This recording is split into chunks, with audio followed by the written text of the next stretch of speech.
Hi guys, hi YouTube. Just been asked by, well not just, it's quite a few different times, especially for this knife. I've had a few requests over on my Instagram to do a little video and chat about a couple or three of my more unusual Spyderco knives.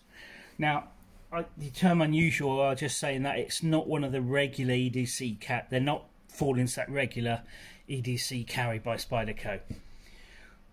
Because Spyderco are known for doing like these collaborations and different style knives, so even some of their bizarre ones are kind of, you could say they were Spyderco's usual kind of thing. This is, for example, is my Spyderco Nilakka. It's probably my favourite Spyderco I own. I've travelled extensively with it. I've used it extensively in the woods. I've done everything from prepping food, lots of food with this knife, game, bushcraft tasks, general EDC tasks. I think I've carried it in at, I'm going to say 8 or 9 different countries on different trips, road trips with family, bushcraft trips. I just got back from a trip about 450 k's north of the Arctic Circle. Carried it up there. It's a knife I have total confidence in and I like a lot. Now, this is a collaboration between Spyderco, obviously, and a Finnish Puukko designer, whose name is Pekka Tuominen. I think I pronounced that correctly. The fact that he's a Puukko designer, in fact, he's one of the best Puukko designers in the world. He does very expensive custom Puukkos, as well as hard-working Puukkos.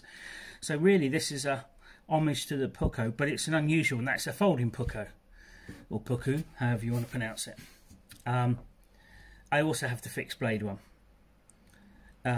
So, I think I need to say up front is, this is not standard. It doesn't come quite like this. I'll run a couple of photos I took in of it before it had these like modifications, whatever you want to call them, done. And I'll run them in now so you get an idea.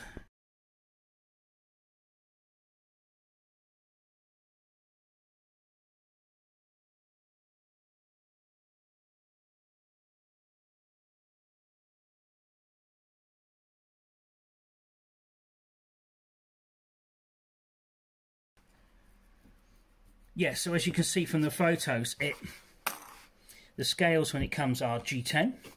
They're done in that kind of brown. I think that's to make them look a little bit more traditional. And in profile this way, they're a little touch more triangular, which does give you a really good grip. Really, really good grip. And I quite like them. The only reason these have got the custom or semi-custom carbon fibre scales is this is my second one. And this one came like this, so I mean I wasn't fussed with the original ones. I liked them, but you know, this is just a nice little touch, makes them a little bit different. The blade, as you can see from the photos and any look pictures you see on the internet, is a satin. It's normally satin, but I used mine so hard on like hunting and fishing and camping trips that it got quite a few dinks and donks in, so I just hit this with a little bit of ferric acid, which just dulled the blade down, and which is why my knife looks a bit like this, but everything else is going to be the same. Okay, as I said, this was designed by a Finnish Puukko designer, hence the classic Puukko shape. We'll stick with the blade for now. The blade is, as I say, classic Puukko shape. It's thin. This section here is pretty broad, and it is actually pretty sharp, so I've used that on a ferro rod and for scraping stuff quite a few times, but it does taper down. Very thin, and it is also phenomenally thin behind the edge. I mean, not enough. I think the Gem 1s had some trouble with being a bit brittle and a bit chippy along the edge, but the Gen 2s, I know a couple of 3 guys who've got these and use them in like outdoors and hunting situations. One of them was a farmer in Denmark, and he uses this all the time, and he hasn't any trouble with the 2nd gen, as long as you don't put too thin or too acute micro bevel on it. Now, is it a micro bevel? It's a micro bevel that's incredibly tiny, but it is actually just a bevel. The only reason it seems like a micro bevel is that this blade is thin. It's really fantastic.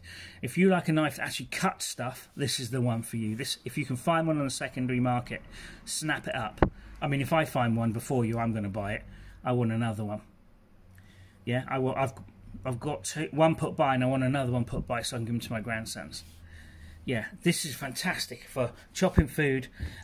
Oh yeah, I've gutted and filleted so many fish with this knife. It's unbelievable, and it's a really hard working knife. Don't be put off the fact that it isn't like a pry bar. This knife will do some work.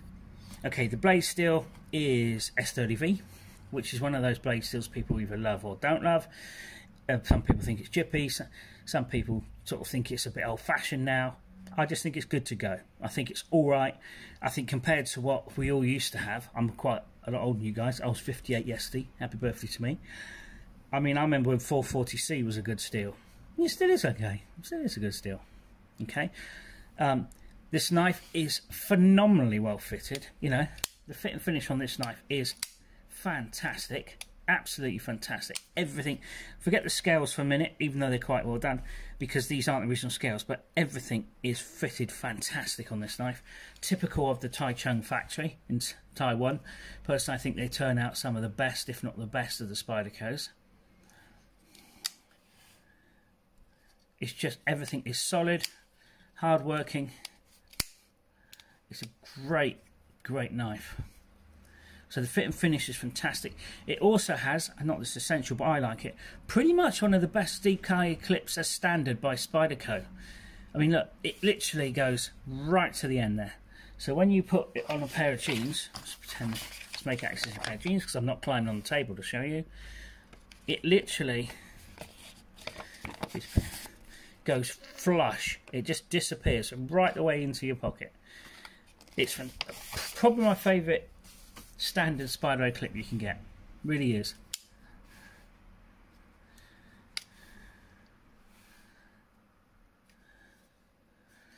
So why do I like this knife? One, it's different from the usual. Don't get me wrong, I've got a couple of the more standard Spideys. One of my most carried knives, I've got a Para 3 lightweight with the Rex 45 steel on, and I've carried that a lot, and it's absolutely fantastic knife. But this is a bit different. And it's nice to be different, right? Also, I spent quite a lot of time in Scandinavia. As I say, I've just got back from North the Arctic Circle in Norway. And I quite like Scandinavian knives. My fixed blade knives tend to be either Helle from Norway. I've got some Moras, of course, from Sweden. And I've got a couple of Martinis from Finland. So I quite like the style of the knife. You know, then not flash, they're done for a purpose. The Scandis are pretty practical. They do a lot of hunting and fishing and bushcraft.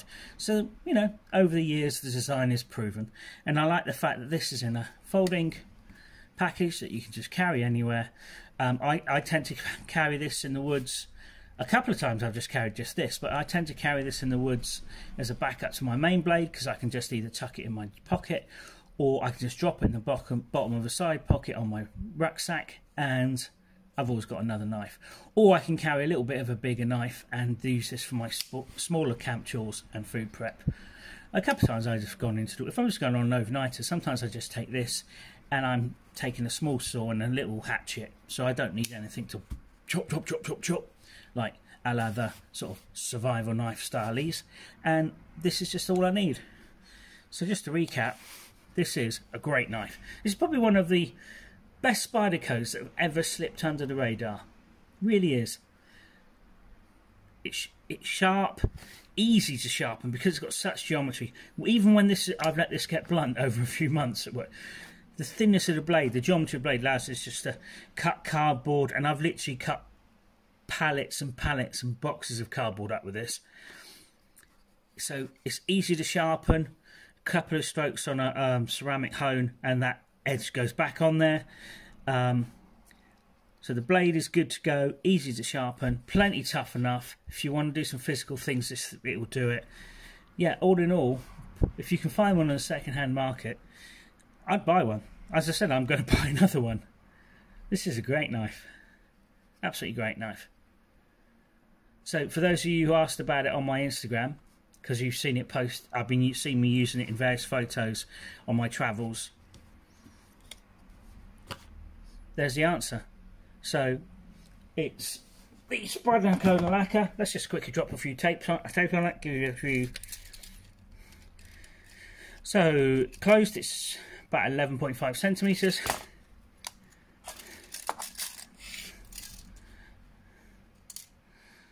Open, it's about 20.5 centimeters, and usable blade is about 9 centimeters. All in all, very useful. If you're an outdoorsman and you get a chance to buy one of these, you really won't regret it. Hope that answers some questions for you guys. Take care. Bye-bye.